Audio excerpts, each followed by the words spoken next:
गांव में बुलाता है। मैं एक बार इसके गांव में कवि सम्मेलन करने चला गया अजीत के, तो अब वहां लेटने बैठने की कोई व्यवस्था ही नहीं। अगला गया, घर में लेट गया। मैंने दरवाजा खटखटाया, अगला निकल के आया। मैंने कहा भाई साहब तुम तो घुस गए, हम कहाँ लेटे? तो बोले बताओ मैं क्या कर सकता हूँ। मैंने कहा एक चारपाई चाहिए। तो अगले ने कहा देखो ये चारपाई तो नहीं मिलेगी, चारपाई मेरे घर में दो है, एक पर मैं और मेरे पापा लेटते हैं, एक पर अम्मा और मेरी बीवी। तो मैंने कहा यार भाई तू चारपाई दे चाहे न दे, ये लेटने का क्रम ठीक कर ले। तो स्थितियां हैं, ऐसी ही विसंगतियों से हास्य कविता निकलती है। और कविता कई बार छोटी छोटी बारीक बातों में से निकल आती है। और हास्य व्यंग का कवि तो ऐसा होता है जो कूड़े के ढेर से गेहूं के दाने ढूंढ लेता है। मैं बहुत मोहब्बत के साथ उसे बुलाता हूँ भाई अजीत शुक्ला। हालांकि कुछ दिन पहले ये टकला था, तो लोग टकला टकला बोलते बोलते शुक्ला बोलने लगे हैं। बहुत मन के साथ अजीत भाई को सुनिए। और ये नौजवान पीढ़ी का एक ऐसा कवि है जिसको सुनने के बाद आप यकीन मानिए कि आप हंसते हंसते पेट पकड़ लेंगे। जोरदार तालियों के साथ भाई अजीत शुक्ला।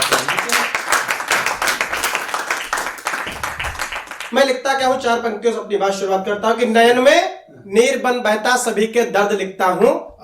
नयन में नीर बन बहता सभी के दर्द लिखता हूँ। वतन के वास्ते हैं क्या सभी के फर्ज लिखता हूँ। और मेरी कोशिश यही रहती सदा सबको हंसाने की। है पीड़ित मुल्क जिस कारण वही मैं मर्ज लिखता हूँ। है पीड़ित मुल्क जिस कारण यही मैं मर्ज लिखता हूँ। और यहाँ पर आया क्या हूँ कि बुलाया आपने हमको, यहाँ पर हम चले आए। बुलाया आपने हमको, यहाँ पर हम चले आए। कुसुम मुरझे हुए हैं जो खिलाने को चले आए। और झंझावात जीवन के सभी को दर्द देते हैं। गम खुद का भुला करके हंसाने को चले आए। गम खुद का भुला करके हंसाने को चले आए। ये सब अच्छी अच्छी बातें इसलिए कही ताकि आपको पता चले भले परिवार में हमारी पैदाइश हुई है। अब मैं अपनी औकात पे आता हूँ। युवा बैठे हुए यहाँ पर, इनको एक सुझाव देता हूँ कि हसीनों से चोंचे लड़ाते रहोगे, हसीनों से चोंचे लड़ाते रहोगे। कमाई पिता की उड़ाते रहोगे और हासिल न होगा तुम्हें मजनुओं कुछ। मोहब्बत में जूते ही खाते रहोगे, मोहब्बत में जूते ही खाते रहोगे। जूते खाने पर ताली बजा रहे, कैसे युवा हो यार। युवा पर पकड़ा छोड़ने का आरोप लगाया जाता है दादा, लेकिन जब 80 वर्ष की उम्र में आसाराम जेल जाते हैं, जिनको राम राम कहना चाहिए था, तब वो जेल जाते हैं। तब एक कलम को लिखना पड़ता है कि झरे फूल फिर से महकने लगे हैं। झरे फूल फिर से महकने लगे हैं, कि झरे फूल फिर से महकने लगे हैं। अंगार सोए दहकने लगे हैं। और नई जींस आई है दादी पहन के, बुढ़ापे में बाबा बहकने लगे हैं। नई नई नई नई जींस आई है दादी पहन के, बुढ़ापे में बाबा बहकने लगे। और दादा क्या होता है कि फेसबुक पर आदमी अपडेट रहना चाहता है, इतना अपडेट रहना चाहता है कि घर में अगर किसी की मृत्यु हो जाती है तो डाल देता कि मेरे पिताजी का निधन हो गया। उस पर भी 800-900 लाइक आ जाते हैं। अरे हाँ आप हंस रहे, इतनी आदमी इतनी आपाधापी में रहता है, बिना पढ़ा लिख देता बधाई हो बार बार ये दिन आए। तब संवेदना की पंक्तियां पढ़ता हूँ कि फेसबुक पे लाइन वो सेट कर रहा था, फेसबुक पे लाइन वो सेट कर रहा था। किस्मत खुलेगी एक दिन ये वेट कर रहा था। और मैयत पे बाप की जब बेटा नहीं दिखा, ढूंढा तो छत पे बैठा अपडेट कर रहा था। मैयत पे बाप की जब बेटा नहीं दिखा, ढूंढा तो छत पे बैठा अपडेट कर रहा था। और अभी कोरोना आया, मैं तो युवाओं को सलाह देता हूं कि कोरोना से बचे लोग ऐसी सीख दीजिए। हमारा आपका दायित्व है कि कोरोना से बचे लोग ऐसी सीख दीजिए, जानकारी सबको ठीक ठीक दीजिए। कोरोना से बचे लोग ऐसी सीख दीजिए, जानकारी सबको ठीक ठीक दीजिए।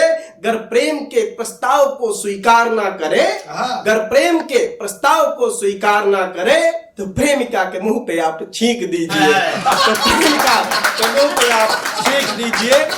और उत्तर प्रदेश में, बहुत धन्यवाद दादा, उत्तर प्रदेश में क्या हालात है भाजपा विधायकों के कि आप सब लोग टीवी और अखबारों में पढ़ते होंगे कि पुलिस क्या व्यवहार करती है कि ना कुर्सी बैठने को और ना सैल्यूट देती है, ना कुर्सी बैठने को और ना सैल्यूट देती है, ना ही फोन उठता है ना ही छूट देती है, ना ही फोन उठता है ना ही छूट देती है। और बताया गर किसी ने आदमी है हम विधायक के, बताया गर किसी ने आदमी है हम विधायक के, खाकी खींच खाकर ही जबरिया कूट देती है, खाकी खींच खाकर ही जबरिया कूट देती है।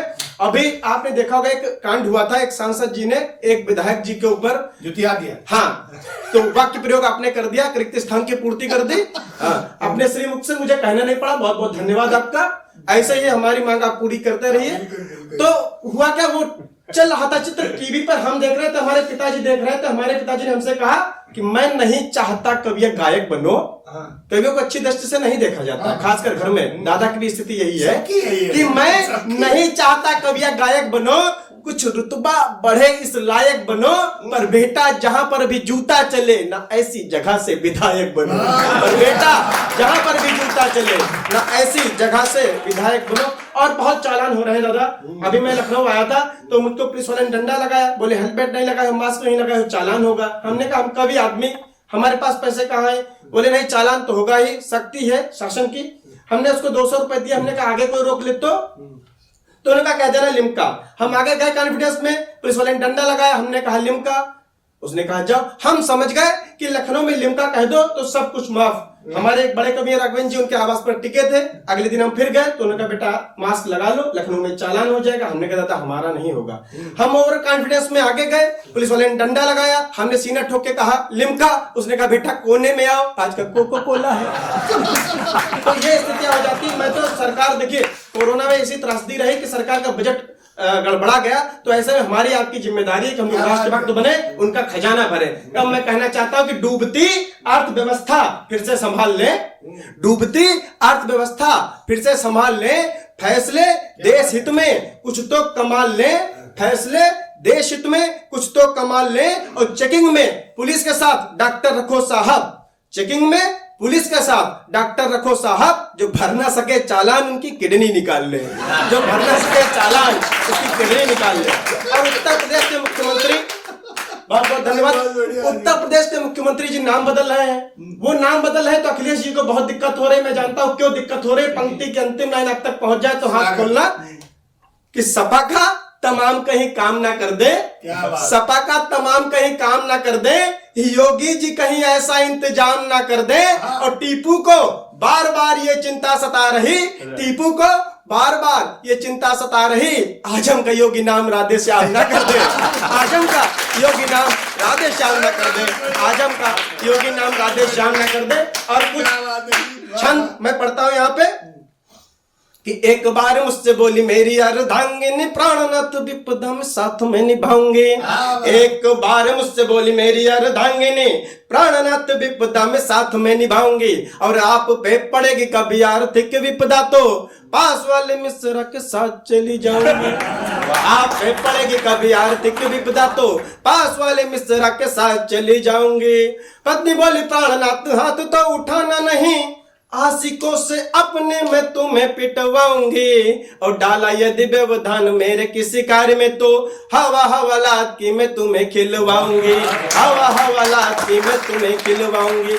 एक सास और बहू का प्रसंग आनंद लीजिएगा। बहू अगर कम दिमाग की हो तो क्या होगा कि सास ने बहू से कहा सुनो बिटिया हमारी, सास ने बहू से कहा सुनो बिटिया हमारी, संस्कार बेटों ने हमारे नेक पाए हैं। और मैं हूँ तेरी माता और नंदू है बहन जैसी, पिता सम तुमने ससुर ठीक पाए हैं। तो डोरबेल बजते ही सास ने बहू से कहा किसने यहाँ पे देखो द्वार खटकाए हैं। और दरवाजा खोलते ही सामने पति को देख, दरवाजा खोलते ही सामने पति को देख, उछल के बोली मम्मी भाई साहब आए हैं। दरवाजा खोलते ही सामने पति को देख, उछल के बोली मम्मी भाई साहब आए हैं।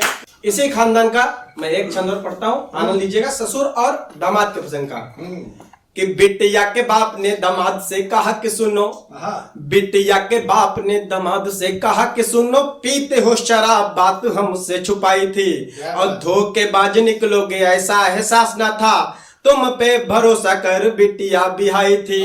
तो ससुर की बात पे जमाई राजा बोल उठे, सिंघनी है बेटी फिर गाय क्यों जताई थी। अब बिटिया तुम्हारी खून पीती है ससुर जी, ये बात आपने भी नहीं हमें बतलाई थी। बिटिया तुम्हारी खून पीती है ससुर जी, ये बात आपने भी नहीं हमें बतलाई थी। और युवा बैठे तो इनसे कहना चाहता हूँ कि अगर प्रेम हो तो तुरंत निपटा लो, ज्यादा वेट करने से दिक्कतें होती हैं। क्या बात कि मन में उठे उमंग खिल जाए अंग अंग, समझो कि दिलों में बहार आने वाली है। अब प्रेम की पड़े पुआर करिएगा इजहार, देर हो गई तो बात पछताने वाली है। बकरी नहीं ठलाते हुए बकरे से कहा, माशुका तुम्हारी तेरे लिए मत वाली है। बकरा उदास होके बोला देर कर दी क्यों मेरी जान, कल बकरीद आने वाली है। बकरा उदास होके बोला देर कर दी क्यों मेरी जान, कल बकरीद आने वाली है। और अभी कोरोना जब हुआ कई शादियां कैंसिल हुई, उस पर एक छंद में पढ़ता हूं कि मित्र है मेरे मुनीस उम्र हो गई है 30, मित्र है मेरे मुनीस उम्र हो गई है 30, केस नहीं शीश पर बात ये खटक गई। अब मन में था अवसाद सिर पे क्या डाले खाद, गम में इसी के कई बोतलें गटक गई। भाग्य ने यो जोड़े तार प्रेम की पड़ी फुहार, रिश्ता पक्का सुन खुशी मुख पे चटक गई। अब कोरोना की पड़ी मार स्वप्न हुए तार तार, मई में थी शादी किंतु बंदी में लटक गई। मई में थी शादी किंतु बंदी में लटक गई। और सर जब सब कुछ बंद हुआ तो ब्यूटी पार्लर बंद हुआ, और ब्यूटी पार्लर जब बंद हो जाते हैं तो क्या स्थिति होती है।